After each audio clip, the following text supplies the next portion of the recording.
தமிழகத்தில் முக்கிய தலைவர்கள் இன்று வேட்புமனு தாக்கல் செய்கின்றனர். முதலமைச்சர் ஜெயலலிதா ஆர்கே நகர் தொகுதியில் போட்டியிட இன்று மனு தாக்கல் செய்யவுள்ளார். இதுகுறித்து கூடுதல் தகவல் தருகிறார் செய்தியாளர் ராஜா. ராஜா, முதலமைச்சர் ஜெயலலிதா எத்தனை மணிக்கு வேட்புமனு தாக்கல் செய்ய இருக்காங்க? ஆர்கே நகர் சட்டமன்ற தொகுதியில் அஇஅதிமுக பொதுச் செயலாளரும் முதலமைச்சருமான செல்வி ஜெயலலிதா தன்னுடைய வேட்புமனுவை இன்று தாக்கல் செய்கிறார். சரியாக இதற்காக தன்னுடைய போயஸ்தோட்ட இல்லத்திலிருந்து 12 மணி அளவில் கிளம்பும் முதலமைச்சர் செல்வி ஜெயலலிதா 12:20க்கு இங்கு வந்தடைகிறார் என கூறப்படுகிறது. அதற்கு அடுத்தபடியாக இங்கு உள்ள அதாவது தண்டையார்பேட்டையில் அமைந்துள்ள ஆர்கே நகர் சட்டமன்ற தொகுதிக்கு உட்பட்ட தண்டையார்பேட்டையில் அமைந்துள்ள மண்டல அலுவலகத்தில் தேர்தல் நடத்தும் அதிகாரி பத்மஜா தேவியுடன் தன்னுடைய வேட்புமனுவை முதலமைச்சர் செல்வி ஜெயலலிதா தாக்கல் செய்கிறார். அதற்கு விரிவான ஏற்பாடுகள் செய்யப்பட்டுள்ளன.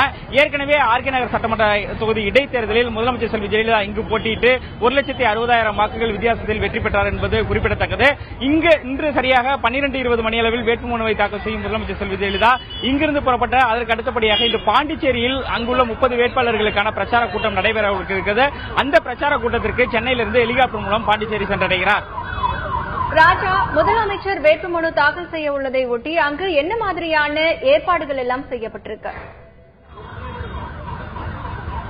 கண்டிப்பாக முதலமைச்சர் இங்கு வேட்புமனு தாக்கல் செய்ய வருவதையொட்டி இங்கு விரிவான பாதுகாப்பு ஏற்பாடுகள் செய்யப்பட்டுள்ளன. காவல்துறையினர் அதிக அளவில் குவிக்கப்பட்டுள்ளனர். அதற்கான அதேபோல் இங்கு அஇஅதிமுக தொண்டர்கள் வருவார்கள் என்று எதிர்பார்க்கப்படுகிறது. இங்கு இந்த தேர்தல் நடத்தும் அதிகாரியினுடைய இந்த அலுவலகத்திலிருந்து 100 மீட்டர் அளவிற்கு எந்த தொண்டர்களும் அனுமதிக்கப்படவில்லை. அதன் பிறகு 100 மீட்டருக்கு அப்பால் தான் நிறுத்தி வைக்கப்பட்டுள்ளனர். முழுவதுமாக இந்த பகுதியை காவல்துறையினுடைய கட்டுப்பாட்டில் கொண்டு வரப்பட்டுள்ளது.